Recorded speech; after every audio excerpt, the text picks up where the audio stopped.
This is the BroStorm Sports Podcast. On this week's episode, we talk about Wildcard Weekend. Oh, check that. Super Wildcard Weekend. We get into a little best bets and discuss the coaching carousel. It's going to be a good episode. Stay with us throughout.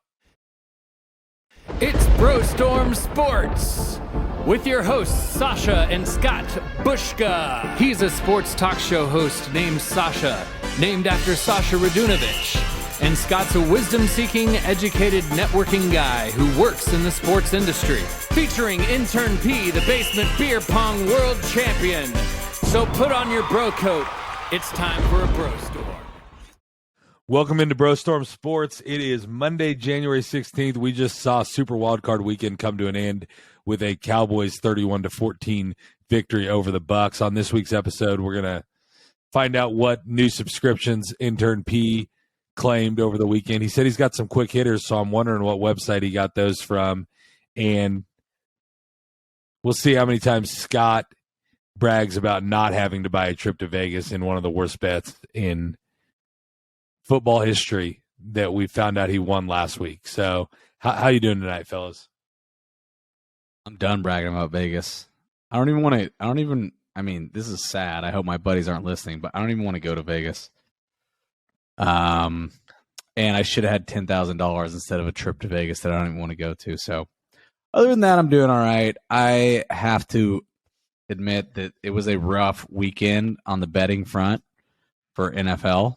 I don't know about you guys, but I'm licking my wounds a little bit. I didn't do well with my picks, so Intern P, I hope you did better than me. I did do pretty well. I've also been betting on some Australian Open, so I'm pretty excited to watch some Australian Open tennis. It's a very profitable bet. The lines are a little messed up, so I've been kind of finding the cracks in those Australian guys. Tennis expert Intern P. Is this the time at the start of our podcast? Do we pay the if you have a gambling problem and need help, call 1-800-8686-KS for people in Kansas? Because it's 1-800-GAMBLER. Yeah, I think you should text that number to Intern P. He's betting on the Australian Open. Dude, it's a major tennis. There's only 4 majors here. I'm not betting on Russian ping pong, dude. It's a valid bet. You're real John McEnroe. Oh, that's a call out. What magazine are you subscribing to get your tennis bets? Just Tennis Weekly, Tennis Monthly, Tennis Yearly. I honestly don't know a single tennis magazine. Increments. Just all of them. What percentage of your rent would you say you've been betting on the Australian Open? Not that well, considering I don't have rent. That's actually not a possible stat. It's an infinite percentage of his rent. No, I've been profitable. Did you trade off rent for agreeing to an 11:30 p.m. bedtime? Unfortunately, not. 11:30 is a little late for me, but we're gonna be up past that today. Yeah, it's gonna be a great time. So, just to kind of try to steer this back on the rails, as much as I'd love to talk Australian Open, I think our listeners are expecting a different sport. It was Wildcard Weekend. It got kicked off with Big Cock Brock and the Brock Purdy-led San Francisco 49ers taking on Geno Smith and the Seattle Seahawks, which I don't know. What is Geno Smith's nickname? I don't think he has one, dude. I haven't heard anything. You guys on the spot. Exactly. I don't think he has one, but from what I can tell, he's not as well endowed as Brock Purdy. It seems that way. Brock Purdy accounted for 4 touchdowns in the game, I believe. And the Niners kind of rolled. Really the only team this weekend until tonight that rolled. So we don't have to spend a lot of time on this game. But what do you make of Brock Purdy looking like the next Tom Brady? I think it's early to say he's the next Tom Brady, although the Dallas Cowboys might have put Tom Brady to bed for his career. Do you think we saw the last of Tom Brady tonight? I hope not, just based on the performance that happened. But at some point, your skills do diminish, and that's what I keep saying is the guy's 45 years old.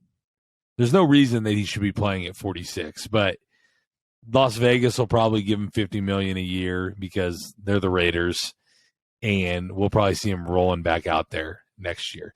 But one thing Brock Purdy might have done is put to bed the Tom Brady to the Niners talk, which is a lot of what we heard in the middle of the season. Right. It might go down as one of the greatest personal mistakes of all time to get divorced to Gisele Bündchen to come back for an 8-9 first round blowout playoff loss season. But anyways, no, Brock Purdy, I think he's legit good, which is weird to say because he's all of like 5'10" and, Mr. Irrelevant and, has been the Iowa State quarterback for like the past 8 years. But everything I read about him is that he's really smart. He processes really quick, and they're like putting in plays at halftime and he's picking him up and executing them flawlessly. They also just have a ridiculous personnel on offense. So he's not making a lot of mistakes, and, he makes throws when he needs to. So, I mean, I don't know. I got the Niners in the Super Bowl, so hopefully he keeps doing it. We're going to get to this game later, but I do agree that the Niners have really good personnel, really good coaching. But to not take in what Brock Purdy's doing and give him a lot of credit for it, Skylar Thompson walked into a pretty decent situation with the Dolphins too, and you saw how that went, and so or how that was going. And he didn't play horrible, but you could tell he wasn't the starting quarterback for the Miami Dolphins. So I think Brock Purdy, that's the story of the 49ers. Even though their whole team's the story, it's going to be really interesting to see what happens next year if the Niners were to win the Super Bowl. Even if they aren't at this point, it's a major conversation between him and Trey Lance next year. Yeah. And what do you trade Trey Lance? I don't even know if you could trade him for that much. Yeah, we've got to see how the rest of the season plays out, but there's a chance that they might have to be looking into that next year, or he starts the season as the backup next year. But the next game that took place over Wildcard Weekend, oh, sorry, Roger. I don't know if you guys know this, but Roger Goodell has ears and eyes everywhere, and you have to call it Super Wildcard Weekend, or you could be taken off the air. So, thank goodness you apologize to Roger Goodell. Yeah, the next game that happened in Super Wildcard Weekend was the Chargers-Jaguars game. This game was amazing. I was 0-2 this week in my picks. I'm just going to lead the witness there, but I wanted to pick this game. I wanted to pick the Jags. I mostly wanted the Jags to win because I didn't want to, I'm a Chiefs fan. And I didn't want to play the Chargers next week because I think we saw this week that playing a divisional opponent for the third time is you're going to play a close game either way. But I mean, I don't know what else you say other than the Chargers are going to charge her. They're always going to find a way to lose. I don't even know how it's possible to lose a game when you won the turnover battle 5-0. Trevor Lawrence had a QB rating of 0.0 through the first quarter. Intern P, more impressed by Trevor Lawrence's 4 interceptions in the first quarter, or I guess 3 in the first quarter and 1 early in the second, or his 4 touchdowns later in the game? When you say impressed, I mean, I got to be impressed with those picks, man. I don't think I've ever seen anything like that. I mean, I didn't turn the game off, but I kind of put it in the background. I was like, what is going on here?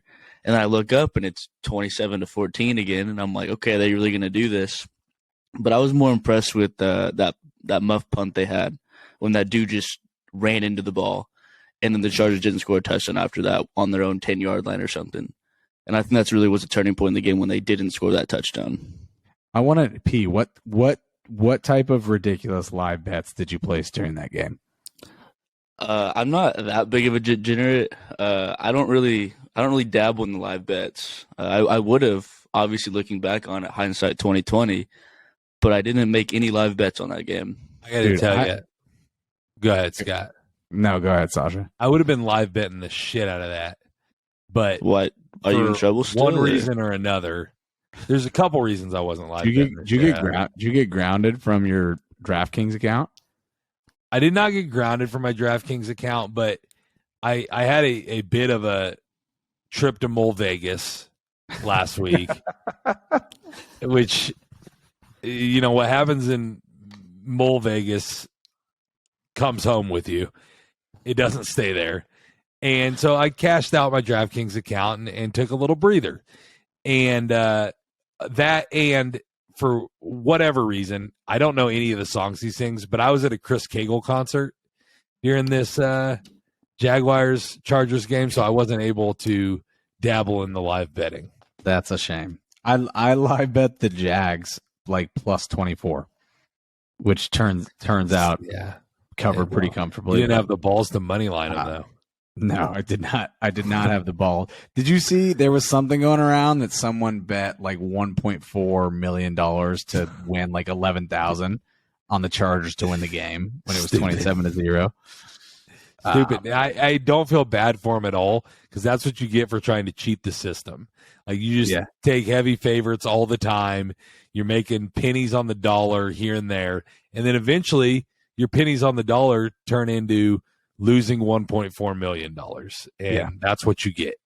So, all kidding aside, like Trevor Lawrence, terrible in the first half, really good in the second half. Doug Peterson's a good coach. That shouldn't surprise us. He's won a Super Bowl. To me, I'm really tired of the coronation of Justin Herbert when he hasn't done anything. And it's like, you can't say what you want about Brandon Staley, and I don't know if he gets fired or not. As a Chiefs fan, I hope that he doesn't. But Justin Herbert has to find a way to win that game and score at least once in the second half. And he would sail to throw over Keenan Allen in the end zone. Took a bunch of sacks. Couldn't figure out a way to get a first down and move the ball late in that game. And he was also snapping the ball with 15 seconds left on the play clock when all they had to do was bleed the clock dry in the second half. So I don't know. It was just all around a terrible, an all-time bad loss for the Chargers. Yeah, I agree. I don't really need to hear about how great Justin Herbert is anymore for a while, especially when it's who's the best quarterback in the AFC West? I think we know the answer to that. So, and not to say that anybody was saying Justin Herbert's better than Mahomes as the season progressed, but going into the season, people would legitimately call that as a question, and they always lump them in together. You don't want to go coach in a division that has Herbert and Mahomes. Well, you don't want to coach in a division that has Mahomes, right? But I digress. They didn't play this weekend, by the way, because they had a bye. Yeah, got it. Oh, did they? I didn't know that. I was wondering why I didn't hear you cheering for them this weekend. I look, the Jags won that game. I would much rather play Jacksonville than the Chargers. I agree. You don't have to play a divisional game. Look at the Eagles. They're going to have to play the Giants in a divisional game in the second round. I don't like that at all. Speaking of which, Sunday had some games as well. Led off with the Bills-Dolphins game. Bills were, I think, by the time the game started, the Bills were 14-point favorites. They came out guns blazing. They got up 17-0. Could have been 21-0, but Dawson Knox didn't quite keep the ball off the ground. And then next thing you know, the Dolphins are making a game of it. Had it 17-17 right before the half. Bills kicked a late field goal to go up 20-17. And the Bills end up winning 34-31. Did this game expose a potential Achilles heel for the Bills being Josh Allen's turnovers? I kind of stumbled through that sentence. Josh Allen loves to turn the ball over. I heard some stat today that said throughout the season he has 30 interceptions plus fumbles combined, which is absolutely insane. He did not lose all those fumbles, but 30 interceptions plus fumbles combined. He essentially tried to give Miami that game. Skylar Thompson, I think, was 18 for 45 on the day. 18 for 45. 220 yards. Yep, 2 interceptions. That's by my math, that's less than 40%. Yeah, my math might not be right. So Josh Allen turns the ball over, but the other thing is that it seems like anyone can move the ball on the Bills these days. Skylar Thompson basically scored 6 points against the Jets last week. The Patriots offense is terrible. They scored like 30 points against the Bills. Like everything you read says the Bills have a top 5 defense by DVOA, but like anyone can score on them. So I don't know. I'm not like super scared of the Bills right now. Yeah, it's interesting because like the juxtaposition to that is the Bills are going to play Joe Burrow and the Bengals next weekend. And I saw a whole segment on ESPN about Joe Burrow keeping 2 hands on the ball and not fumbling it. So I'm pretty sure he secures the ball well because I trust everything ESPN tells me. But Josh Allen, I mean, the Bills get a lot of takeaways, but instead of having a turnover advantage, they just break even every time. So that's something that could come back to haunt them later in the playoffs. But we'll get into talking about next week's games a little bit later on. Next game, Kirk Cousins decided to throw a 3-yard out on 4th and 8 in the game deciding, and the Minnesota Vikings made Daniel Jones look like Josh Allen minus the turnovers. So the Giants get a 31-24 win over the Vikings. My brother-in-law was not too impressed. I think we do have to ask the question, though, is Daniel Jones a good quarterback in the NFL? Is that fair to ask at this point in time, or are we jumping the gun here? You can ask it, but I want to see what he does against the Eagles next week. P, I think you could have completed most of those passes when like Darius Slayton was wide open with no defender within 20 yards the entire game. I'm just crossing the time he dropped it when he could have clinched the game earlier. Correct. I'm just glad you have that much faith in me to make those kind of passes. I didn't know you had it in me. I didn't know. I also have faith in you that if it was 4th and 8, season on the line, you'd throw it past the line or past the first down marker. Do you think he knew it was 4th down? I don't think he did. I think he thought it was 3rd down because there's no way that you would ever throw that if you know it's 4th down. Yeah, I mean, go ahead. Just to come to Kirk Cousins' defense a little bit. Maybe he thought T.J. Hawkinson could break a tackle. And maybe he thought T.J. Hawkinson's chances of breaking a tackle against that one guy were better than his chances of getting away from the 4 guys in his face if he didn't throw it. Just throwing it out there. I don't believe anything I'm saying, but what gotta like give the other side of the argument. Where were the other 4 guys that were like out on the pass route? I probably would have just thrown it to Justin Jefferson. Yeah, 1 catch. Coverage. Justin Jefferson, 1 catch for 4 yards in the second half. Yeah, that's pretty insane. I'm mostly just mad at myself for like picking Kirk Cousins on this show. He's about as reliable as intern P, and now yeah, and I paid for it. Yeah, I tried to tell you too. I did. I warned you. You told me that they played at 1. It wasn't a primetime game.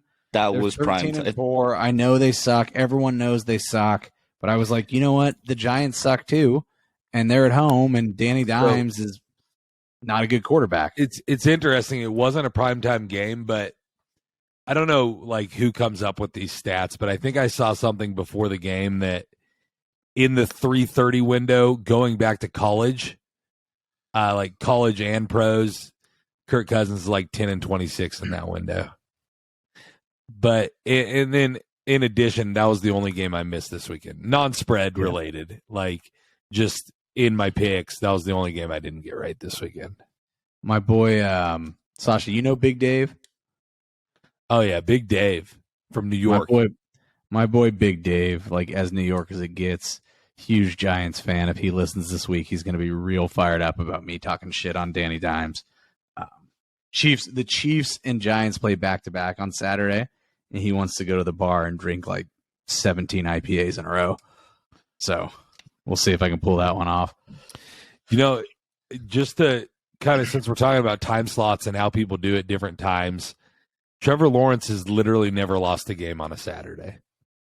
I did see that too, going all the way back to high school, dude. That's just an unbelievable stat. Is that a thing? That's real life, including his whole career at Clemson, which I don't know if you guys know this, but almost all college games are played on Saturdays. The only games he lost were the ones in the championship on a Monday. So we got to watch out for Mondays now. I mean, I would be worried about that if he didn't have to have Justin Herbert and Brandon Staley and Joey Bosa just like crap themselves to not lose on a Saturday and keep that alive. Yeah, there was a game tonight, but real quick, let's bite off the. Does that extend into Pee Wee football? Like how far back are we talking? I think it dates back to high school. Mm-hmm. Okay. You should ask him. You should give him a call. He was also at Waffle House after the game. Did you see that? I saw a couple of videos of him just vibing out of Waffle House at midnight. Coincidentally, have you guys ever seen the meme where they basically switch Mac Jones and Trevor Lawrence's haircuts? They give Trevor Lawrence Mac Jones's haircut and Mac Jones Trevor Lawrence's haircut. Couple of things on that. Trevor Lawrence looks a lot better with short hair. Like, it fits him. Like, he's got a nice jawline. He looks just like a burly man. Like, I don't know why he doesn't just cut his hair. Secondly, Mac Jones looks like Mac Jones with long hair, except he looks even more like a male model than he does currently. You think that Mac Jones? I'm learning a lot about Sasha's. I don't know, Sasha's point of view on male good looks. Do you think Mac Jones looks like a male supermodel?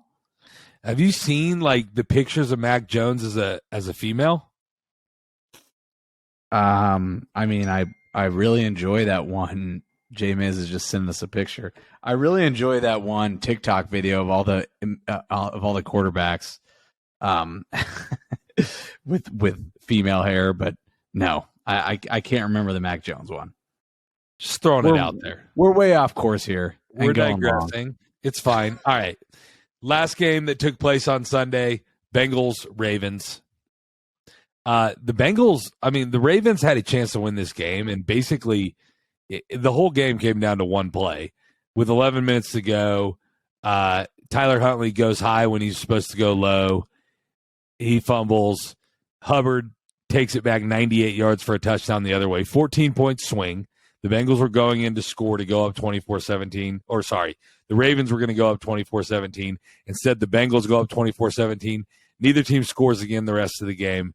Bengals win, escape in Cincinnati against the Ravens. Yeah, I almost wanted to talk about this and the Bills game together because both of them are like, you know, the big dogs in the AFC versus backup quarterbacks and division rivals, and neither the Bills or the Bengals look good. I'm not sure it matters, right? They're both good teams, and we know they can both go to the Super Bowl, but you're right. The Bengals probably should have lost this game, and injuries are becoming a really serious issue for them. So they lost. I think they lost another offensive lineman today. So I don't know. It's that game against Buffalo will be super interesting next week. I want to take the Bengals, but it's in Buffalo, and they've got to be furious because they're sitting here thinking if we would have beat Buffalo in that game, we'd be playing in Cincinnati, which is a pretty big shift. So, that's going to be probably the game of the playoffs so far, I would think. As a Bengals believer, I was a little worried. I think if Lamar Jackson was healthy, the Bengals lose that game. Unfortunately, they didn't look very good, so I think Buffalo's going to be tough. It's going to be a shootout, though, so I don't know. It's going to come down to who has the ball last, I think. I mean, in a shootout, right? Like, do those turnovers that Josh Allen's guaranteed to commit come back to haunt him? Yeah, that's a good take. I feel like that's a really good take. I feel like that's what's going to happen. Josh Allen's going to make a stupid play in the second half, and Joe Burrow's not. Cool, Joe Burrow. All right. Lastly, boyfriend.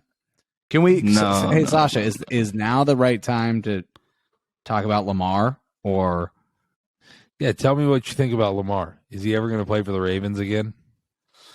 I don't think so. The whole thing's kind of wild, though. Like he didn't show up for the game.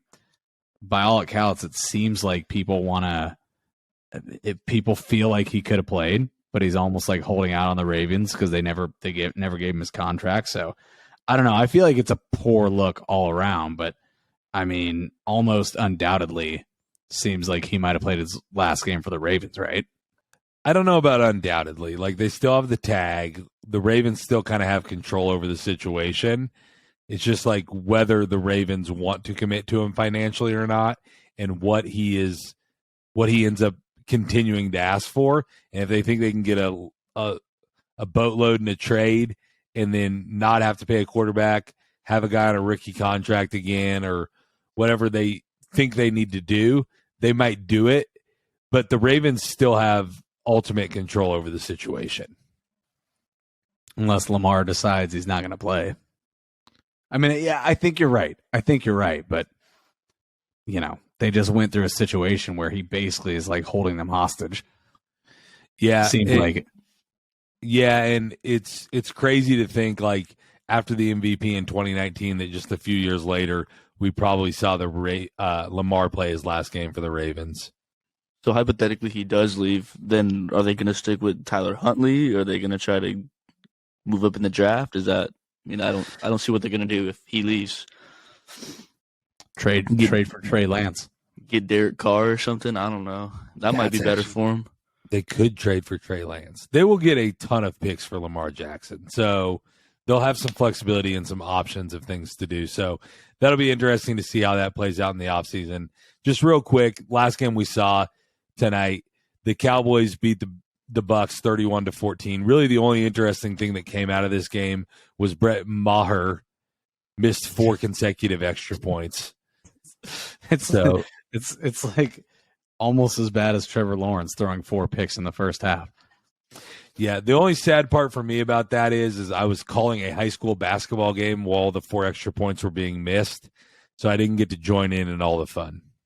I didn't. P, were you watching him? I didn't watch. Did he get the shanks or something? I honestly turned it off in the second half too. I was on my phone and I saw my friends were like, "Dude, how'd he miss again?"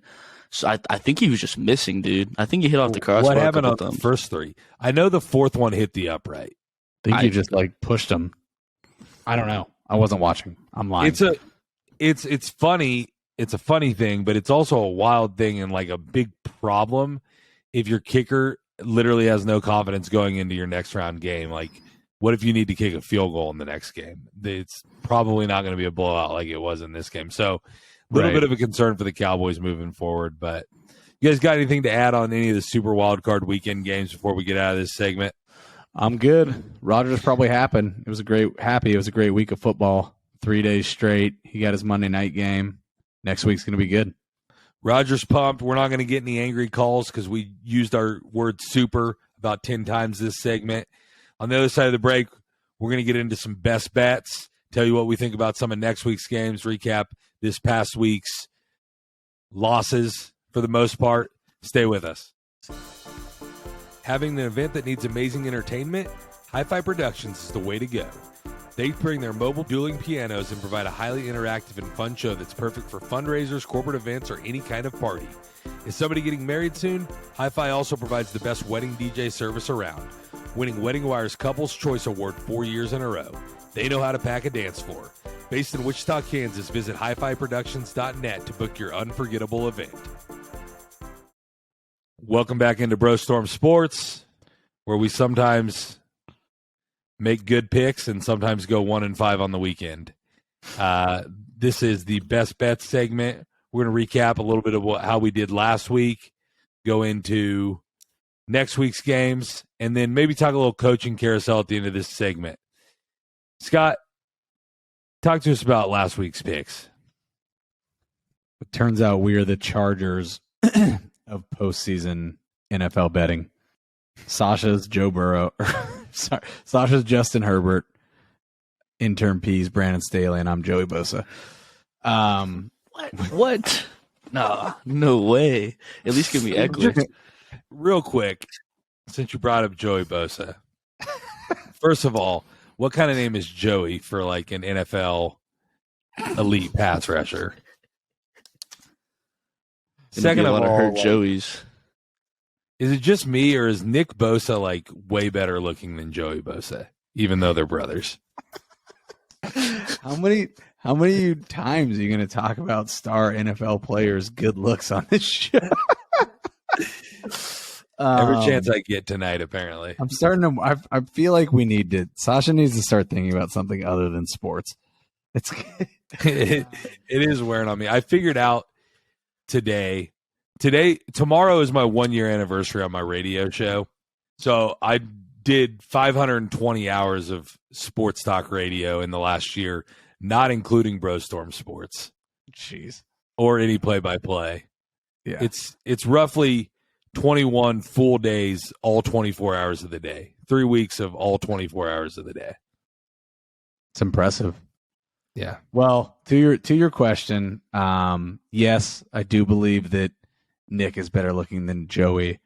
I think Joey's got some anger management issues that probably stem mostly from the fact that his younger brother is both better looking and better at football, and his team has bigger biceps. It's like he's clearly very angry, and he was tweeting angry things today too. So, but all kidding aside, like he kind of lost in that game. Anyways, no. We're the Chargers of postseason betting. It turns out, real quick though, as previously mentioned, I was at a Chris Cagle concert during that game.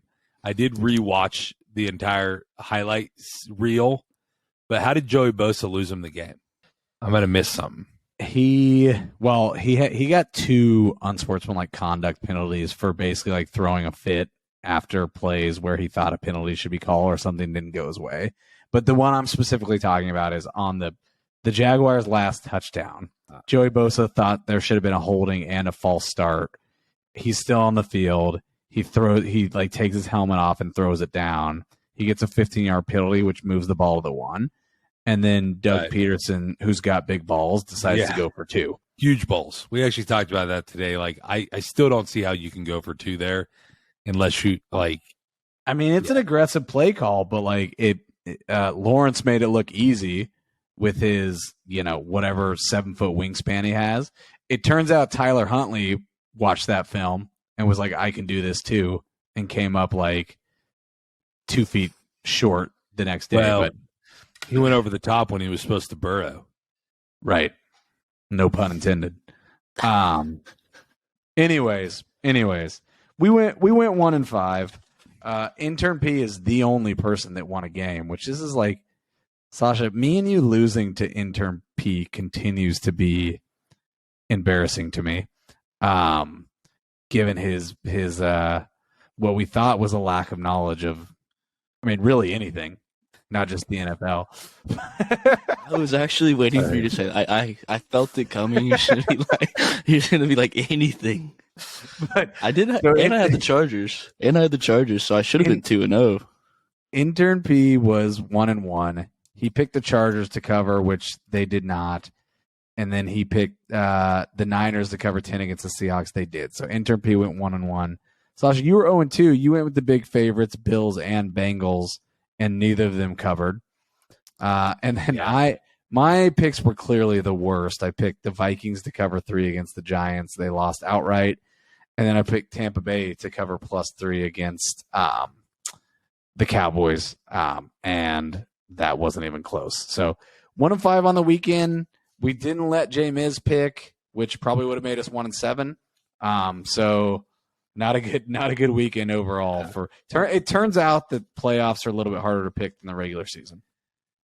So I was like this close to taking the Giants last week, but I had picked the Vikings to win the game, and I thought with just the +3 that would be kind of counterintuitive. I thought it was just a completely evenly matched game and take the points. So I went with these big favorites. They couldn't cover. They just won the game. It's annoying. Yeah. So if we go 6-0 this week, we can get back to winning record for the playoffs overall. Let's do it. So we're gonna be thinking on the fly a little bit this week. Intern P is the champion. We'll get to go first, but we're each gonna take a game and pick a winner and the over/under for that game, and that's the way we're gonna take our best bets picks this week. So Intern P, take it away. All right. So with my first pick, I'm gonna roll with the New York Football Giants. They looked pretty good this week. Granted, Minnesota were complete and utter frauds, but I'm just not I'm not a Philadelphia guy. I don't love them that much. So I'm taking the Giants plus 7.5. I'm also going to sprinkle the money line just a bit, responsibly, of course. But 7.5, and then I'm going to go with their under, which I did not write down. That's a rookie mistake on my part. It was is 48. 48, under 48 for that game. So New York plus 7.5. Yep. Covering 7.5 and under 48. I think Danny Dimes is going to continue his baller ways. So if Danny Dimes is going to ball out and the Eagles have a really good offense, why aren't you taking the over? I had the same question. I'm actually – so that's what I'm saying. He's going to ball out, but they also need to get some stops, unfortunately. You're asking me the hard-hitting questions. That was a fade of myself there. The old fade yourself? Yeah. I think you guys should try it one day. It's very profitable. All right. I'll accept it. I'll allow those picks. I don't mind it. The Eagles have played without Jalen Hurts. He played Week 18, but they've kind of had a shaky end of the season after dominating the whole season for the first 14 games. And you don't know exactly is there a rust issue? Jalen Hurts has basically played one time in the last 6 or so weeks because of the bye and because of the missing 2 weeks. So you don't know exactly how they're going to come out, and the Giants looked really good against the Vikings, so I don't hate it. I think the Giants got a shot. I do not like playing a division rival a third time, so I think the Giants got a shot. So if you give the 7.5 points, it makes it kind of a no-brainer if you're going to be on that game to take the Giants. That being said, the Eagles will probably win by 25. Yeah, that would suck. I hope that doesn't happen because I don't look like a fool. All right, Sasha. Who are you going with? I'm going to go to that Bills-Bengals game in Orchard Park. The Bills are 5-point favorites. I think this game's kind of a coin flip, toss-up, could go either way. So give me the 5 points. I'll take the Bengals plus 5. And I like a lot of scoring in this game. It's going to be some turnovers, some short fields that Josh Allen gives the Bengals. And it's going to be one of those games where it might be under late, but then each quarterback could score a late touchdown each, something like that. So I'll go over 50.5. If you're telling me Joe Burrow and Josh Allen are only have a 2.5 point higher over under than Jalen Hurts and Danny Dimes, I'll go over. So Bengals plus 5, over 50.5. Those were the exact picks that I wanted to make, Sasha. Yeah, I'm not surprised. There's another good one out there. That's a field goal game either way, right? You'd like to think. That's hypothetically, yes. That's a big line. Yeah, I mean, essentially they're saying they think the Bills are at least 2 points better than the Bengals on a neutral by making them 5-point favorites, which I don't know. We saw this game 2 weeks ago. Obviously, we didn't get to see very much, but it looked like it was going to be a pretty back and forth game if it would have continued. Yeah. Yeah, I like the Bengals in that position. The over should smack, I would say. I mean, that's 26 to 25, and you're there. It's at least going to be 28, 30, 31, no doubt. I mean, speaking of over smacking, is that the right way to say it? The over should smack.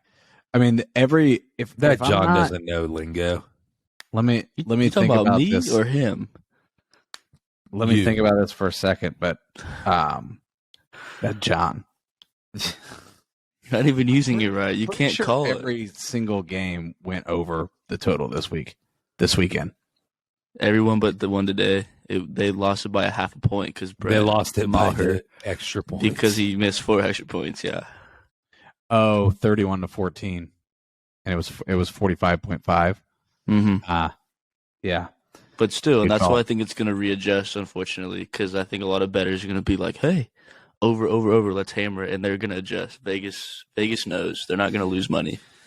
Yeah. My general opinion is, and then we'll get to Scott's picks, is that the value is in the unders because nobody wants to bet unders. Like, it's way more fun to bet the overs and root for points. But I don't know if that's true or not. That's just me making shit up. Yeah, it definitely was It's true good. at this. Definitely true at the start of this NFL season, but I feel like the lines did adjust. All right, so that leaves two games for me. Chiefs Jags at an 8.5 point line, and then Niners Cowboys, which the line just has to be out, and I'm seeing it at 4 points. I think the Chiefs are going to win. I do not trust that they're going to win by more than a touchdown.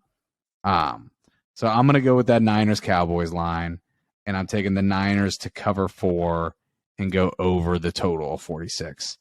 I think Brett Maher misses an extra point and a field goal. And yeah, I think like Kyle Shanahan's not going to let the Cowboys just pin their ears back and come get Brock Purdy. I think that's probably a high scoring game on both sides, to be honest with you. So I got Niners -4 and over 46. I don't mind it. For the record, if you forced me to pick the Chiefs Jaguars game, Hold on, Sasha. I was gonna say we should, because we know Jay Miz is listening. I think we let Jay Miz pick that game. Text it to us, Jay Miz. Text it to us right now. We'll put it on air. I think we do let him pick it. I'm just was going to tell you what I'd do if I was forced to pick it.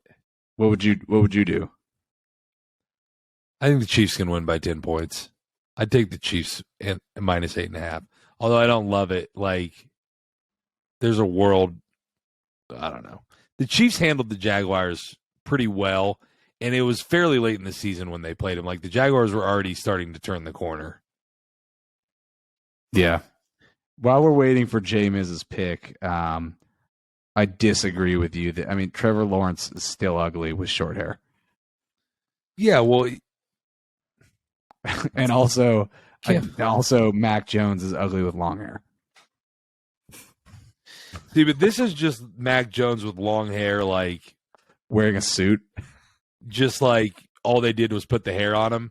In those pictures that they did, well, you know what? It's Jimmy Garoppolo who's the really good-looking one as a woman, but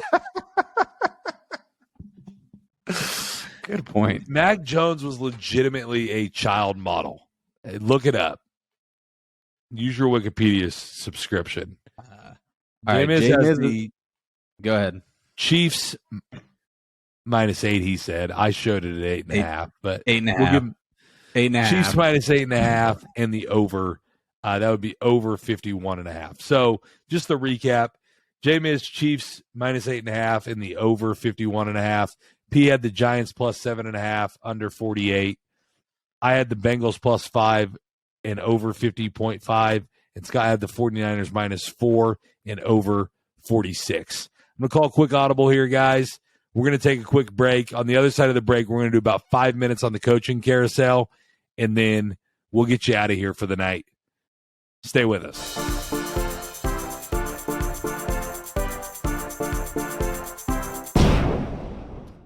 Welcome back into BroStorm Sports. We found out in the break that P is doing dry January, but he just decided that about 5 minutes ago. So he cut off about half the month, which is good. Makes it easier. I still doubt he makes it. I mean, it's the upset of the playoffs so far that P is doing dry January. What is not the upset of the playoffs is that he's off on his math. It's still January, though. If I stop now, it'd still be dry January. And who came up with dry January anyways? I'm just thinking about that. They're stupid. Probably Roger Goodell. Yeah, he would. He would. But Now, yeah. Roger Goodell wants you lubed up for the playoff games. Trust me. He's the last one who would have come up with that. We're going on a cruise in February. Dry So January. Hey, I'll bet any of you right now that P has a drink between now and next week's episode. I'd be willing to go on your side of that bet. Maybe both of us. How can. much? We could How bet much? P this. How much would we have to bet intern P for him to follow through? Like, if you stood to lose $200, would you still have a drink between now and next week's episode? I would only have to do it I could do it for a week. Dude, he'll lose $200 between now and next week on the Australian Open. So why are you hating on the Australian Open, dude? It's a real thing. Like there's those people at the Australian Open probably aren't doing dry January. Nobody in the Southern Hemisphere goes a day without a drink. Definitely not. All right, real quick, we're gonna get into the coaching carousel for a second, or at least just talk about where Sean Payton might end up. That's probably the extent of it. But which game are you most excited for next weekend, Scott? It's gotta be Bills Bengals, right? Like the emotion of that game, the fact that the last one, which was like supposed to be the game of the regular season, gets canceled in dramatic fashion. I mean, that's, I want to say people think it's like, two of the best quarterbacks in the league, but it's really, the second tier after Patrick Mahomes. But either way, and who knows what happens in the in the AFC Championship game. I think you get an amazing matchup there. So that's for me. Yeah, I can't disagree with that. Intern P, do you disagree with that? I don't, but I do want to say that if the Chiefs lose this weekend, I will laugh very hard.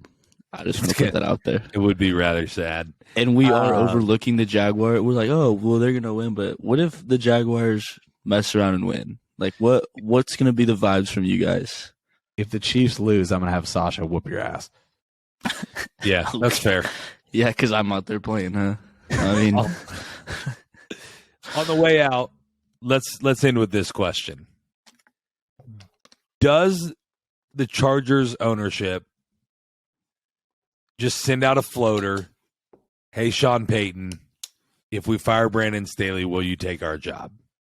I think the answer is yes, with one caveat that I'm going to I did do a little podcast listening today because it was a holiday. I had some time. I've heard that the Chargers ownership is very cheap, and they don't want to pay Brandon Staley and a huge Sean Payton contract and give up a first round pick all at the same time. And so that's the one reason which gives me pause. Otherwise, I think they'd be really stupid not to. Yeah, that's actually a really good point. If they're cheap, like everything you just said is going to cost them like $40 million. So that's a good point. Looked it up today. So the Saints are reportedly wanting like a mid to late first round pick for Sean Payton. I looked it up today when the Oakland at the time Raiders sent John Gruden to Tampa Bay. They got 2 firsts and 2 seconds for him. So there is precedent for some like what? Yes. Wow. They got a first that year. First strong move by the Raiders. Oh wait, 2 firsts, 2 seconds, and $8 million cash. That's insane. Yeah, it is pretty insane. It's crazy, but a lot's going to come out in the coaching carousel over the next several weeks. They did announce today, Michigan announced along with Harbaugh that Jim Harbaugh will be returning to Michigan next season. So that one domino is no longer in play. But does he just get a raise every year by like pretending to flirt with NFL teams? You know what's funny about that is he got a pay cut like 2 years ago after Michigan wasn't doing that great. And a rumor is he was pissed because 2 years ago, like when they made the playoff the first time, he didn't get a pay raise back up. And so that's why he's been like looking at these NFL jobs every single offseason. So that might be Gobbler. Jive turkey gobblers out at Michigan not giving Jim Harbaugh pay raises. Speaking of which, is like the way that the Ravens organization has botched this Lamar Jackson thing. Is John Harbaugh's job just automatically safe forever? I think so. Okay. Just wanted to love check in on that. People love John Harbaugh. I don't know. I feel like the Ravens really effed this up. They had a perennial contender, and now they're going to be back to the drawing board. Yeah. And John Harbaugh was himself being quite a jive turkey gobbler to the sideline reporter in that Bengals game. Just FYI. But we'll have plenty of time to talk about the coaching carousel in the offseason as well. You guys got anything else before I wrap up this episode? Make sure you guys watch the Aussie Open this week. Hard-hitting Aussie Open moves. I will make the listeners a promise. When the Australian Open concludes, we will make sure to let you know who won both the men's and women's draw right here on the pod, in case you have no other way to find out. Yeah. Good episode, fellas. P, text me if you want a drink. That's going to do it for this week's episode of BroStorm Sports. Scott's going to send P a virtual drink so he loses his bet. If you liked it, give us a 5-star rating, subscribe, follow us on the socials, TikTok, Instagram. They're all blowing up. We'd love to have you on board. This has been an episode of BroStorm Sports. Thanks for listening.